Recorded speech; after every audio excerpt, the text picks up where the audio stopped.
Praise the lord. ఎడారిలో సెలయేర్లు. జనవరి 8. వారిని ఆ పర్వతము చుట్టుపట్ల స్థలములను దీవెనకరముగా చేయుదును. ఋతువుల ప్రకారము వర్షం కురిపించదను.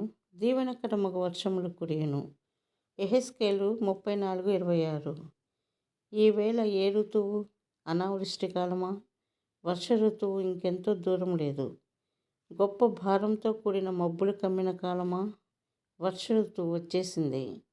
నీ బలం దినదినము అభివృద్ధి చెందుతుంది. దీవెనకరమైన వర్షాలు కురుస్తాయి. ఇక్కడ బహువచనం ఉంది. అన్ని రకాలైన దీవెనలను దేవుడు కురిపిస్తాడు. దేవుని దీవెనలన్నీ కలిసికట్టుగా వస్తాయి. బంగారు గొలుసులోని లింకుల్లాగే అన్నీ ఒకదాని వెంట ఒకటి వస్తాయి. మారు మనసు పొందడానికి ఆయన కృపను ఇస్తే నిన్ను ఆదరించే కృపలను కూడా ఆయనే ఇస్తాడు. ఆయన దీవెనకరమైన వర్షాలు కురిపిస్తాడు. ఎండిపోయిన మొక్కల్లారా పైకి చూడండి. మీ ఆకుల్ని పువ్వుల్ని విప్పండి. పరలోక వర్షాలు మిమ్మల్ని తడుపుతాయి. దిగులు లోయగా మార్చుకొని గుండెను. అది నిండి పొంగి పొర్లేదాకా దేవుడు కురిపిస్తాడు దీవెన వర్షాన్ని. ప్రభు, నా ముళ్ళుని నువ్వు పువ్వుగా మార్చగలవు. నా నివేదన ఇదే. యోబు జీవితంలో వర్షం తరువాత ఎండ కాసింది. కానీ కురిసిన వర్షం వ్యర్థం కాలేదుగా. యోబు అడిగాడు, నేను అడుగుతున్నాను, వర్షం తర్వాత వచ్చే తలతల్లకు వర్షానికి సంబంధం లేదా? నువ్వు చెప్పగలవు. నీ సిలువ చెప్పగలదు. నీ బాధల్లో కిరీటం ఉంది. ప్రభు, ఆ కిరీటం నాకు కావాలి.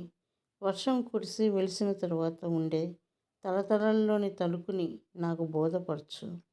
అప్పుడే నేను జయశీలిగా ఉండగలను. జీవితం ఫలభరితం కావాలంటే సూర్యరశ్మితో పాటు వర్షం కూడా కావాలి.